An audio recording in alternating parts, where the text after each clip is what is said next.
JTC 100 Media in Society, Media Economics 6. In an earlier lecture, I showed you this slide, which kind of summarizes the concern of many critics of big corporate control over much of the media we experience.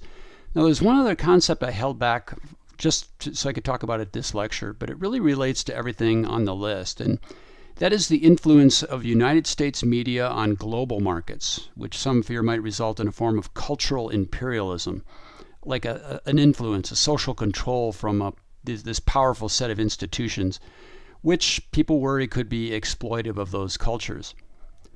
As I've said before, the United States exports more media content than any other country on earth. And it makes perfect sense that media companies would want to distribute their products globally. There's a lot of money in it for them. But it's a situation that has been going on for a long time, long before the dominance of the large multinational corporations in media. But the effects of U.S. media dominance have been kind of problematic and really have been increasing with the current media economic situation. At least that's what a lot of critics think.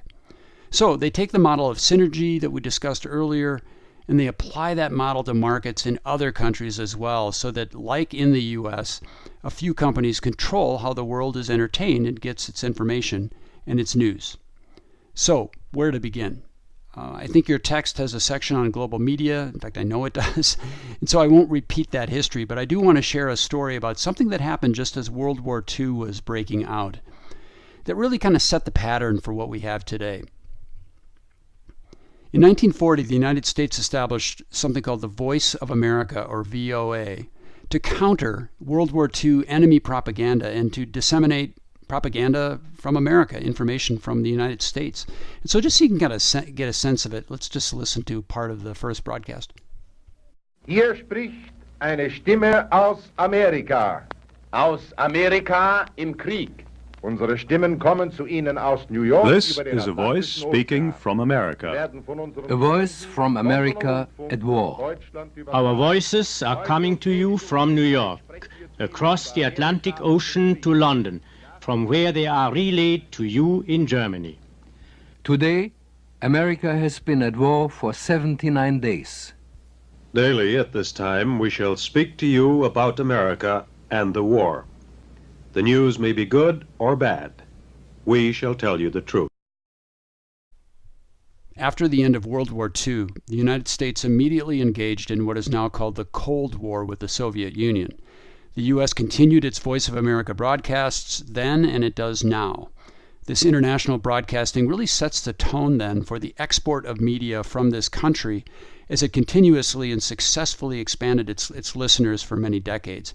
So in other words, listeners from around the world are more or less habituated to receive media messaging from the U.S. So, if you're an international student, perhaps not your generation, but in many countries around the world, older generations were experiencing this, and it kind of, again, sets that pattern.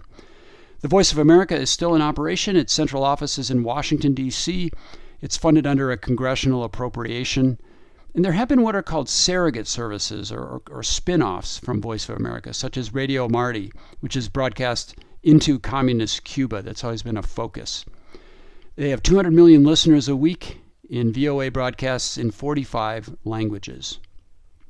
All right, so returning to this slide, we had the Voice of America pattern, and then after that period, as television takes off in the 1950s, American TV content producers, they flood the world with low-price programming, and that, of course, is still occurring. And today, even content that is not produced in the United States often looks and sounds very much like what the U.S. media producers create, which is, again, another dimension of influence, another form of cultural control. All of this connects to my earlier mention of a concern about this cultural imperialism in regards to the United States, really the exporting of our values, which are often in sync with what are known as corporate values, which we talked about earlier. The big question is always, to what extent do U.S.-owned or U.S.-based media giants influence the world's people with Western values and cultures? Because, unlike national borders where you can have rules that control the flow of traffic back and forth, literally walls and guards and various defenses, there are few physical borders between countries when it comes to global media. The argument goes that Western civilization produces, again, the majority of the media, the film, the news, the music, the books, the comics, all those things, because they've got the money to do so. They've got the infrastructure over a long period of time. Then the rest of the world purchases those productions because it's cheaper for them to do so rather than to produce their own.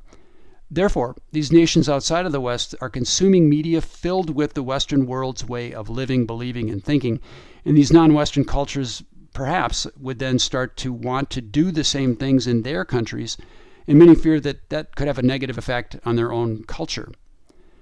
Some U.S. media flow affecting other cultures might seem kind of innocuous and even funny, like, the French authorities fighting to keep the U.S. words drugstore and weekend from creeping into common use by French people.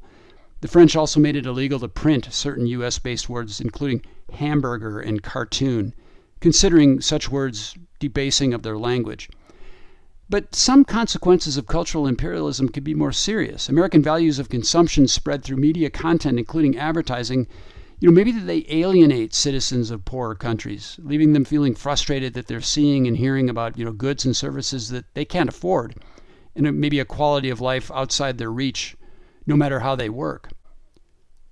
Another example of the impact of cultural imperialism involves some poorer countries in Africa, which were seeing epidemics of infant diarrhea and even death when mothers were giving up breastfeeding for bottle feeding, which they had seen in European and U.S. TV programs and advertising. It also became a class status symbol to replace breastfeeding with bottle feeding in these cultures. But the big problem, the formula was too expensive for the amount of money that people were earning, but they were also, more importantly, mixing it with unsanitary water, which often resulted in severe sickness, even death for the baby. So it was much safer for them to be breastfeeding, but they were encouraged by Western media to bottle feed. So these are the kinds of really tough situations we run into with this collision of cultures that we see. Now, I don't want to end on such a down note when we're talking about media economics. I want to share with you a more positive story, something that could potentially be seen as really a pushback against the media giants, and I think we'll see more and more of this, especially with the current sort of media technology situation. Not too long ago, the front page of the New York Times had a story about an evolving film industry in Africa that is being called Nollywood. This, of course, a takeoff on the Bollywood film industry in India, which is itself a takeoff on the name Hollywood. But this so-called Nollywood is centered in the African nation of Nigeria. The reporter on the piece for the New York Times, Norimitsu Anishi, summarized, quote, "The stories told by Nigeria's booming film industry known as Nollywood have emerged as a cultural phenomenon across Africa, the vanguard of the country's growing influence across the continent in music, comedy, fashion, and even religion."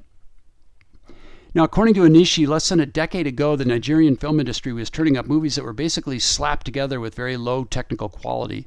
They were commonly referred to as Nigeria's home videos. But over time, they've gotten better. Now, I'm going to show you just a clip. It's kind of a trailer for one of the movies. So at moments, you'll feel like it's a little bit cumbersome and awkward, but at other moments, I'm a person who does video production. It's really not bad, and you have to kind of pay attention to the storyline, and I'll talk about that here in a second.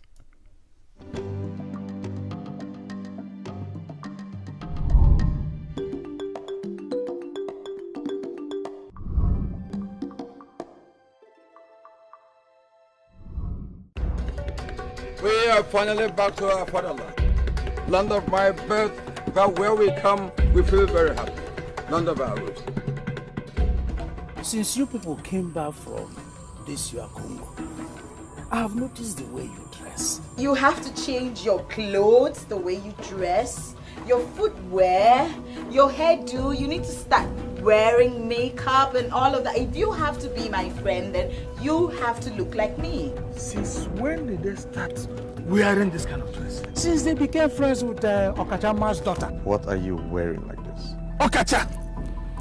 This is what you brought from Congo, where you're coming from, to our community. The elders must hear this. Your Highness, Okacha must be penalized. He and his family must be made to pay for this disrespect for the throne.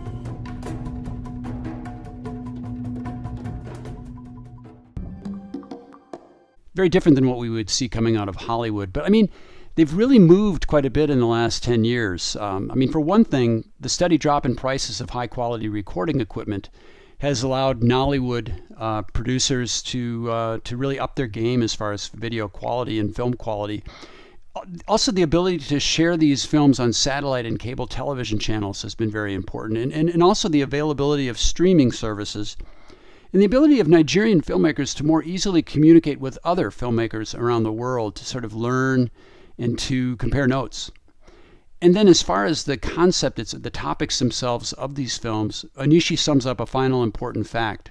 Quote, Nollywood resonates across Africa with the stories of a pre-colonial past and of a present caught between village life and urban modernity. The movies explore the tensions between the individual and extended families, between the draw of urban life and the pull of the village, between Christianity and traditional beliefs. For countless people in a place long shaped by outsiders, Nollywood is redefining the African experience. End quote. And so we really saw that in that clip. It was very theatrical, but you have to understand what the messaging is. The messaging is really that conflict between the traditional and the modern. It's something that people are dealing with every day in Nigeria. And a really important point from an economic perspective, the Nigerian film industry now employs 1 million people, second only to farming in Nigeria. And Nollywood pumps about $600 million annually into the country's national economy. And now other African nations are following the model, including Zambia. So the Nigerian film industry generates about 2,500 movies a year, making it the second biggest producer after Bollywood in India. So they're ahead of Hollywood. And I would say give them another 10 years and they're going to be producing some films that a lot more people are going to want to see. Okay, that ends part 6 of Media Economics.